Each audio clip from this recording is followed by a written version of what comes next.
పరిపాలనలో కాంగ్రెస్ ప్రభుత్వం రేవంత్ సర్కార్ పూర్తిగా విఫలమైందనే విషయం గ్రామ సభల్లో చాలా స్పష్టంగా అర్థమవుతుంది. ఇక రంగారెడ్డి జిల్లాలో ఏం జరిగింది, అమీన్పూర్కి సంబంధించి మనకి మరింత సమాచారం మా ప్రతినిధి ఉదయ్ లైవ్ లో ఉంది. సరే ఉదయ్, నిజంగా గ్రామ సభలో ఎటువంటి పరిస్థితి నెలకొందో చూస్తే కాంగ్రెస్ ఏ పార్టీ పనిచేస్తుంది అనేది చాలా క్లియర్ గా అర్థమవుతుంది. ఏం జరిగింది, గ్రామ సభలో ఎటువంటి పరిస్థితులు నెలకొన్నాయి, అక్కడ ప్రజలు ఎట్లా నిలదీసిండ్రు, అధికారులు ఏం సమాధానాలు చెప్పిండ్రు?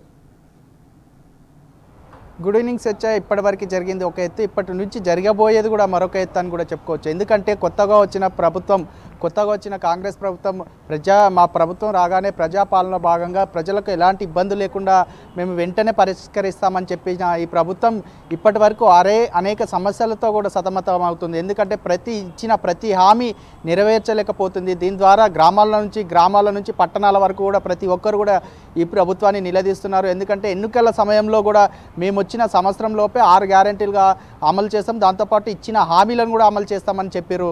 ఇప్పటికే అంటే చెప్పింది ఒకటి చేసేది ఒకటి అన్నట్టు కూడా ఈ ప్రభుత్వం నిరంకుశ పాలనను కూడా కొనసాగిస్తుంది. గతంలో చూసుకున్నట్లయితే గత ప్రభుత్వ హయాంలో కూడా దాదాపు మాజీ ముఖ్యమంత్రి కేసీఆర్ గారు అంజనగుడి లేని ఊరున్నదా, బీఆర్ఎస్ పార్టీ తీసుకొచ్చిన పథకాలు లేని ఇల్లు ఉన్నదా అనే నినాదం ఏదైతే ఉందో ఇప్పుడు కూడా అదే నినాదం కూడా కొనసాగబోతుంది ప్రతి పల్లెల్లో కూడా.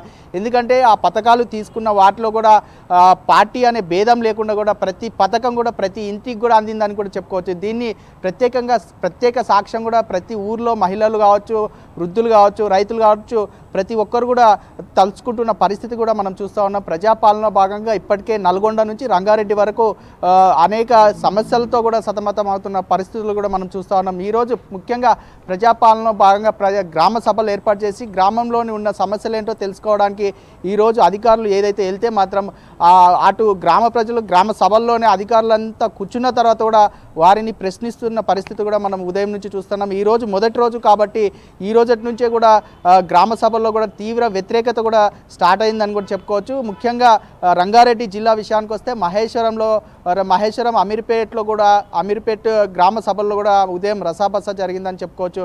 షామీర్పేటలో కూడా గ్రామ సభల్లో రసాబస జరిగిందని చెప్పుకోవచ్చు. గట్కేసర్లో కూడా ఇందిరమ్మ ఇళ్ళ సభకు సంబంధించిన గ్రామ సభల్లో ఆ ప్రస్తావన వస్తే అది అధికారులను కూడా ప్రతి ఒక్కరు ప్రజలందరూ కూడా వ్యతిరేకిస్తూ ప్రశ్నిస్తున్న పరిస్థితి కనిపిస్తూ ఉంది. దీనికి ప్రజలు అడిగిన ప్రశ్నలకు కూడా అటు అధికారులు కూడా సమాధానాలు చెప్పలేకపోతున్న పరిస్థితి కూడా మనం చూస్తూ ఉన్నాం. ఎందుకంటే ఇక్కడ ఇచ్చిన హామీలను కూడా ఎట్లా నెరవేర్చలేవు, ప్రజలకు మేము ఏం సమాధానం చెప్పుకోవాలి, కేవలం అధికారం హోదాలో తప్ప మేము వాళ్ళకి ఏం చెప్పలేకపోతున్నామని చెప్పేసి కొంతమంది అధికారులు కూడా సైడ్లో కూడా చెప్తున్న పరిస్థితి కనిపిస్తూ ఉంది. మరోపక్క కాంగ్రెస్ నాయకులు కూడా వారి ఇష్టానుసారం కూడా ప్రవర్తిస్తున్న తీరును కూడా ప్రజల్లో కూడా తీవ్ర వ్యతిరేకత వస్తుంది. ఎందుకంటే కాంగ్రెస్ నాయకులు ఉన్న ఇండ్లకి వారికి ఇండ్లు ఉన్నా కూడా వారిని ఇండ్లు లేవనే పేర్లు రాపిచ్చేసి మళ్ళీ ఇందిరమ్మ ఇండ్ల పథకంలో భాగంగా వారు ఇండ్లు తీసుకుంటున్న పరిస్థితి కూడా కనిపిస్తూ ఉందని చెప్పేసి గట్కేసర్లో కావచ్చు, ఉదయం మేడ్చల్ షామీర్పేటలో కావచ్చు, ఈ గ్రామ సభల్లో కూడా రసాబస జరిగింది.